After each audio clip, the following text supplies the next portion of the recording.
ত্রিশালের এক কোণে ইটের নীরবতায় দাঁড়িয়ে আছে এমন একটি মসজিদ যার সাথে জড়িয়ে আছে একজন মানুষের গল্প, ক্ষমতা, সম্পদ আর শেষ ঠিকানা।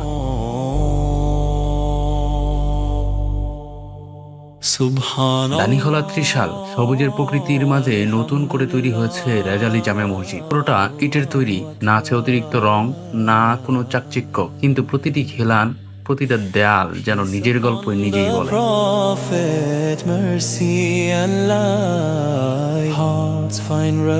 এই মসজিদের ডিজাইনটা একদম আলাদা, ওপেন আর্চ, মিনিমালিস্ট স্টাইল, আর প্রাকৃতিক আলো ঢোকার জন্য রাখা হয়েছে বিশেষ স্পেস। দিনের আলো আর বিকেলের ছায়া এখানে এক একটা মুহূর্তে এক একটা ফ্রেম তৈরি হয়। এই মসজিদের পাশেই রয়েছে রেমি ফিশারিজ,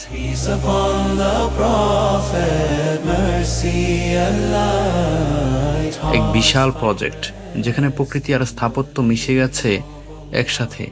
আর এই পুরো জায়গাটার সাথে জড়িয়ে আছে ত্রিশালের সাবেক সংসদ সদস্য রেজা আলী, যে মানুষ একসময় ক্ষমতা আর সম্পদের মালিক ছিলেন, আজ তারই কবর রয়েছে এই প্রকল্পের মাঝেই। সবকিছু থেকে দূরে শেষ ঠিকানাটা হয়ে গেছে এক নীরব জায়গা, একটা মসজিদ, একটা প্রজেক্ট আর একটা জীবনের গল্প, যা মনে করিয়ে দেয় সবশেষে আমরা সবাই ফিরে যাই একই জায়গায়।